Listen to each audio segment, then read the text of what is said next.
अस्सलाम वालेकुम। बहुत शुक्रिया तमाम मेहमान यहाँ पर बैठे हुए हैं। इनफैक्ट इतने सीनियर स्पीकर्स और इतने सीनियर लोग यहाँ पर बैठे हुए हैं, मगर दो तीन चीज़ें हैं जो मुझे रिक्वेस्ट की और मुझे कहा कि आप बात कर लें, तो मैंने कहा बात कर लेनी चाहिए। उसकी दो तीन वजह है। वजह ये कि यहाँ पर आज अगर हम मौजूद हैं तो वो किसी पार्टी एफिलिएशन या पार्टी एसोसिएशन की वजह से नहीं है। सिंपल एक वन लाइनर है, वो ये है कि आपकी तहरीक तहफ़्फ़ुज़ आईन पाकिस्तान।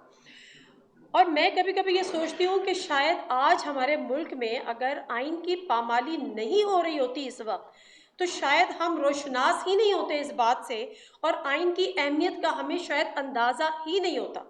बहुत से हमारे सीनियर्स ऐसे हैं जैसे अगर हम बात करें चौधरी इफ्तिखार साहब की, वो तहरीक जो अदलिया तहरीक पूरी चली थी, बड़े लोगों ने उसका पार्टिसिपेट किया था, बड़े लोग सड़कों पर निकले थे, तमाम के तमाम सियासी जमातें सड़कों पर निकली थी। लेकिन उस वक्त भी कम अज़ कम मुझ जैसे सहाफ़ी शायद उस हद तक आइन को समझने में नाकाम रहे जिस तक अगर आइन की पामाली आज हमने ना देखी होती और जिस तवातुर के साथ ना देखी होती, तो आज वो लोग जो तारीख के उस साइड पर नहीं खड़े थे माजी में, वो आज तारीख के उस साइड पर जाकर खड़े हो गए।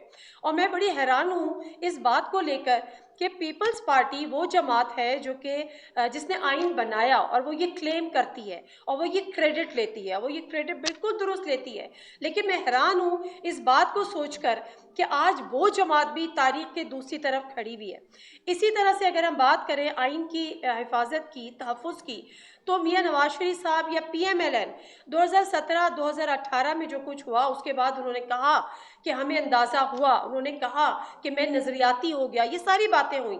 उस सब वो बुलंदियों की एक जिसको कहना चाहिए कि बड़े उरूज पर थे, लेकिन दोबारा से वो कॉम्प्रोमाइज़ हो गए। तो अब इस वक्त सूरत हाल ये है कि जब कल की बात बार बार 9 मई की बात की जा रही है, बार बार कल की जो कॉन्फ्रेंस हुई DGISPR की, उसकी बात की जा रही है। एक सिंपल सी बात है, अभी मैं ट्विटर देख रही थी और मुझे एक ग्रुप में मैसेज ही आया कि जो इमरान खान साहब हैं, उन्होंने कहा है कि 2014 का जो धरना है, वहाँ से अगर किसी की ख्वाहिश है कि वहाँ से शुरुआत कर ले तहकीकात की, जुडिशल कमीशन की या किसी भी किस्म की इन्वेस्टिगेशन की, तो मैं उसको खुशामदीद कहता हूँ कि लेट्स स्टार्ट इट। तो अब सवाल ये है कि जिनकी ये ख्वाहिश थी वो अब आगे इसको एग्जीक्यूट करेंगे, नहीं करेंगे, एक्सेप्ट करेंगे या नहीं करेंगे, और बात का आगाज़ होगा। शाहिद खाकान अब्बासी साहब हमारे मुल्क के वज़ीर आज़म, वो हमेशा ये बात करते हैं, सारे मुख्तलिफ प्रोग्राम्स में आते हैं, वो कहते हैं कि ट्रुथ एंड रिकन्सिलिएशन एक कमीशन बनना चाहिए। और मुझे लगता है कि अब वाकई एक तालिब इल्म की हैसियत से जर्नलिज्म के, सहाफ़त के, मैं वाकई आज ये समझती हूँ कि एक ट्रुथ एंड रिकन्सिलिएशन कमीशन बन जाए। हो सकता है किसी के साथ ज्यादती हुई हो जो हमें नज़र ना आती हो सकता है किसी ने ऐसी ज्यादती की हो जो हमें नज़र ना आती हो, और जिसकी हमें नज़र आती हो सकता है वो मासूम हो। तो फिर देर किस बात की है? मेरे ख्याल है मुल्क की तमाम के तमाम सियासी जमातें, चाहे वो हुकूमत का हिस्सा हो या वो हुकूमत का हिस्सा नहीं हो, लेकिन अगर आइन के तहफ़्फ़ुज़ की बात है तो उनको सिर्फ एक अंडर द अम्ब्रेला वाली बात होनी चाहिए, एक छतरी के तले आना चाहिए। और वो तमाम इदारे जो कि आईनी इदारे हैं, वो अगर ये बात उठकर कर रहे हैं तो उनको भी आइन की छतरी के तहत आना चाहिए। 9 मई के हवाले से हमेशा ये बात होती है, 9 मई एक बहुत बड़ा सानहा होगा, मेरे लिए भी होगा, मैंने मजम्मत की, सब उसकी मजम्मत करते हैं, लेकिन जो मशरक़ी पाकिस्तान वाला सानहा था, क्या ये उस सानहे से ज़्यादा है? APS में हमारे बच्चों को जिस तरह से शहीद किया गया, 100 से ज़्यादा 140 अमवात, और जिस तरह से हुआ, जब आप जाएं उनकी माओ से मिलें, उनके ख़ानदान से मिलें, उनकी तो जिसको वो तो कहती हैं कि हमारी तो नस्ल उजड़ गई। क्या 9 मई का वाक़या या सानहा उससे बड़ा सानहा था? उससे बड़ा सानहा तो एक माँ के लिए हो ही नहीं सकता। तो यौम सोग हम मशरक़ी पाकिस्तान में हम सकूत डाका, फॉल ऑफ डाका, ये सारी चीज़ें हम अपने प्रोग्राम्स कर लेते हैं, लोग कॉलम लिख लेते हैं, कॉन्फ्रेंसेस हो जाती हैं, अल्लाह अल्लाह खैर से अल्लाह। हम उस दिन यौम सोग क्यों नहीं मनाते? हमें क्यों नहीं कहा गया कि उस दिन यौम सोग मनाइए?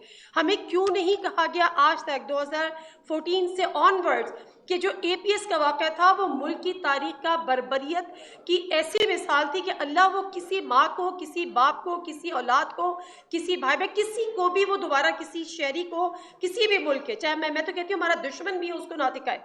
तो उस दिन हम यौम सोग क्यों नहीं मनाते? تو میرا یہ خیال ہے کہ دس از انف. اب اس چیز کو ہمیں طے کرنا ہوگا. اور میرا خیال ہے جب بہت زیادہ اندھیرا ہو جاتا ہے نا تو پھر روشنی کی کرن نظر آنے لگ جاتی ہے. تو اب اندھیرا اتنا زیادہ ہو گیا ہے کہ مجھے اور آپ کو اب انتظار ہے کہ اس روشنی کی کرن کا.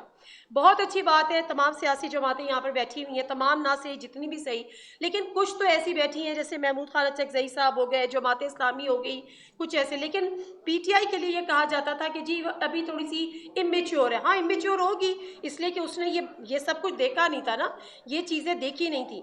اور جو فساسیت ہوئی, جو بربریت ہوئی, جو لاقانونیت ہوئی, جو غیر آئینی اقدام ہوئے, چادر چار دیواری کا تقدس پامال ہوا, لا قانون نے ہر چیز اب دیکھ لی. تو میری ایک گزارش یہ ہے کہ اگر اب آپ نے اپنے لیے یہ حصہ طے کر لیا ہے, تاریخ کے اس طرف اگر آپ کھڑے ہو گئے تو آج آپ کے پاس اختیار نہیں ہے, آج آپ کے پاس اقتدار نہیں ہے.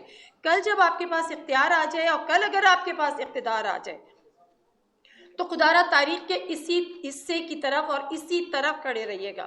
میں بہت زیادہ ٹائم نہیں لوں گی, صرف اس بات سے کہ بہت اچھی بات ہے آج ہم آئین کے تحفظ کی بات کر رہے ہیں, لیکن یہ آئین کے تحفظ کی ذمہ داری صرف اور صرف ان جماعتوں کی نہیں ہے جو جماعتیں آج یہاں پر موجود ہیں, ان تمام سیاسی جماعتوں کی ہے جو آئین کی بلندی کے لیے, آئین کی سر بلندی کے لیے, آئین کی حفاظت کے لیے اپنے اپنے حلف اٹھاتی ہیں. تو میرا یہ خیال ہے کہ بڑی امیدیں ہیں. امیدیں تو شاید میں بڑا ورڈ کہہ رہی ہوں, لیکن ہم یہ سوچ سکتے ہیں, سوچ کو کوئی ہمیں پابندیاں نہیں ہیں کہ تمام کے سول سپریمیسی کی ہم ایک ٹرم تو سنتے ہیں لیکن اس پہ عمل درآمد ہوتا ہمیں کہیں دکھائی نہیں دیتا. جس کو جتنا شیئر مل جاتا ہے وہ شیئر کے لیے خوش ہو جاتا ہے. تو میرا یہ خیال ہے کہ اس وقت بہت سارے جو ہمارے علم میں بھی ہے کہ بہت سارے ایسے لوگ جو مختلف پارٹیز میں ہیں وہ کسی نہ کسی مجبوری کے تحت آج وہ خاموش ہیں. تو دس از دا رائٹ ٹائم. جس طرح سے عدلیہ کی ایک تحریک چلی تھی اور وقت نے ثابت کیا کہ سب اگر سر جوڑ کر اور ہاتھ ملا کر بیٹھ جائیں تو ناممکن کو ممکن بنا سکتے ہیں. اور اگر آج آئین کے تحفظ کی بات ہے تو میرا خیال ہے ساری کی ساری سیاسی جماعتیں مل جائیں گی تو یہ بھی سول سپریمیسی کی جنگ بھی جیت سکتی ہیں, آئین کے تحفظ کی جنگ بھی جیت سکتی ہیں.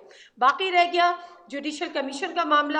تو جوڈیشل کمیشن بالکل ابھی مظہر برلاس صاحب یا کوئی صاحب فرما رہے تھے یہاں پر کہ آپ کیسے طے کر لیتے ہیں. اگر آپ ایک فریق ہیں, آپ ایک فریق ہو کے ایک سویپنگ اسٹیٹمنٹ نہیں دے سکتے کہ یہ چیز طے ہو گئی ہے, ناقابل تردید شواہد موجود ہیں, یہ تمام چیزیں موجود ہیں. آپ نے یہ کہنا تھا اگر آپ اس حق میں نہیں ہیں کہ جوڈیشل کمیشن بنے تو پھر اس کا مطلب ہے کہ دال میں کچھ کالا ہے.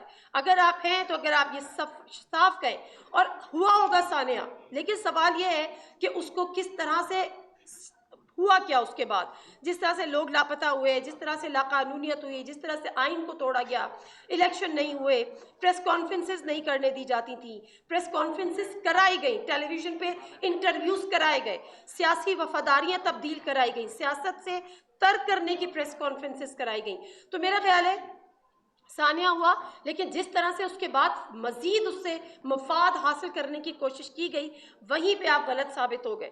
تو جوڈیشل کمیشن کی اگر کوئی بات کرنا برا سمجھتا ہے تو مجھے نہیں پتا اس کو اس میں کیا برائی نظر آتی ہے. لیکن اس وقت جو اگین میں شاید خاقہ نواسی صاحب والی بات وہ کروں گی, اور بہت سے لوگ شاید اس بات سے اگری کریں کہ ٹروتھ اینڈ ریکنسیلیشن ایک کمیشن بننا چاہیے, اور تمام وہ بڑی بڑی رپورٹس, بڑے بڑے جو ہمارے انکوائری کمیشنز جن کی رپورٹس آج تک نہیں آئیں, تو میرا خیال ہے سب شائع ہو جائیں. لیکن سوال پھر وہی آ جاتا ہے کہ آج آپ یہ تہیہ کر رہے ہیں کہ جس طرف آپ کھڑے ہیں تاریخ کے حصے کے اسی طرف کھڑے رہیں گے. Thank you very much.